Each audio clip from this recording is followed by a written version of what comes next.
G'day guys and welcome back to the channel, and today we'll be doing the AFL Q&A.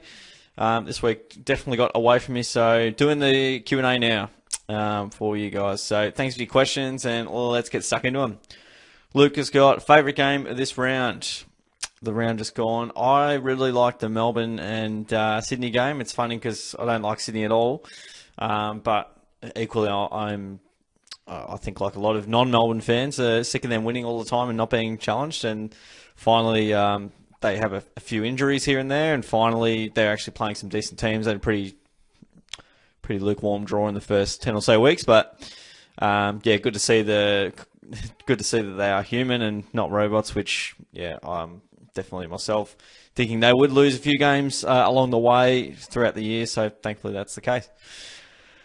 Do you think Collingwood and Gold Coast can make the finals this year? And if they do you think they will miss out on finals from last year's top 8?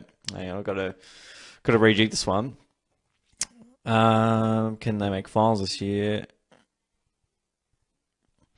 Alrightio. Yeah. They both can make the finals, that's for sure. I think there's only one spot though in that final 8 spot, so it's just going to come down to which team converts their chances. If Gold Coast can beat the teams that they're supposed to beat later in the year, then they can definitely make it. Collingwood's game plan and system seems to be quite conducive to winning as well. I mean, yeah, I would have thought Port Adelaide could make it. I'm just going to suss out the ladder now just to get a gauge, and there is sides in there that weren't there last year already, but I think the 8 as it is right this second with Richmond in there might be where it stands. We'll see. Yeah, the Dogs, I mean, clearly anyone from 12th can almost make the 8 from here.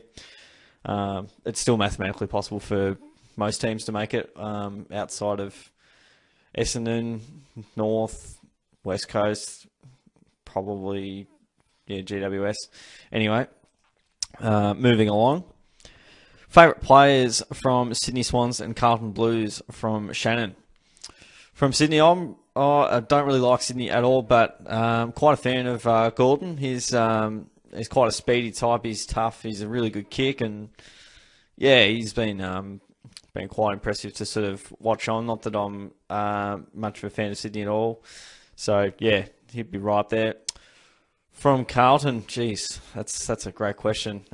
There's a few stars there. I might want to suss out the list that I've got right here, but yeah, I mean, Harry Mackay jumps to mind. I remember seeing him, kick 3 against West Coast in like 2016, 2017. I thought, this guy's, he's got a bit of potential, and he's been wonderful. So obviously, yeah, Walsh is a gun.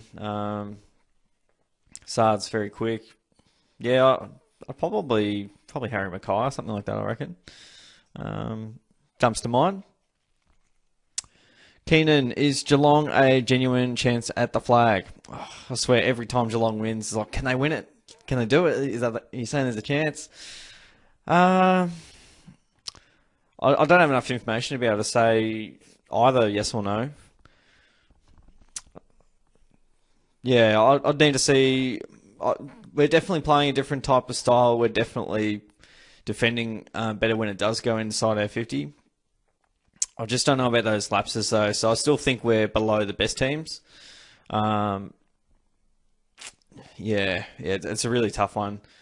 I mean, we could go 22 and zip and still lose finals, so that's a genuine possibility. But yeah, it doesn't really matter what Geelong does during the home and away because they can finish top 4, they can finish first. They can't finish any higher in first. They've done that in the past and it hasn't mattered. So it's just going to be, can the players execute? Can they withstand pressure? Can they keep composure? Can they get field position from the midfield? Those are the things I'll be keeping an eye out for. And if you are a Geelong fan, keep an eye out for those things. If you see drastic improvements in those departments, it's going to come. Yeah, then we're a chance. It's going to come down to which team has the best form going into the finals and which team can execute when it actually matters. They are, I mean, they're a chance like a lot of teams to win the flag. The top 8's pretty tight, and you'd suggest a lot of teams in there could win it. Studi. I'll go Studi. If you were to go on a date with an AFL player, who would it be? I'll go Nat Fyfe, I reckon. Do you think Tom Lynch getting injured has robbed him of the Coleman? You never quite know. I mean, it depends on how long he's out for. I heard he might be out after the bye or next week or something like that. So, possibilities.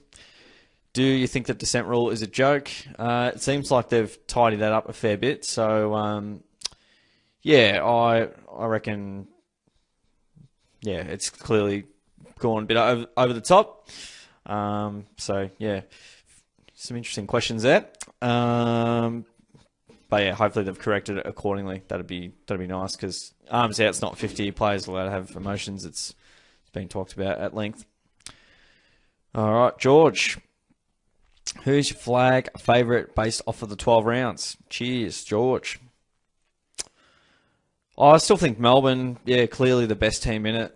Freo did get them at a pretty good time, probably their most vulnerable time. But yeah, Freo still had a few players out as well. Maybe not Stephen May type of character, but yeah, I think Melbourne is the best team. I think Fremantle's the second best team. I think the Lions are the third best team. That's kind of my read of it at the moment. Who's the top four side? It's kind of a Carlton, St Kilda, maybe Geelong at their best. But yeah, thanks for your questions, guys. That's it for this week. So yeah, unfortunately didn't get it out on the usual time, but there's not much footy this weekend, so you can tune into the AFL Q&A from myself. So guys, appreciate your questions, and yeah, stay up to date with when I do the community post. So click the bell so that you're notified, subscribe, like the video, all that good stuff. Take care, have a good weekend, and I'll see you guys all in the next video.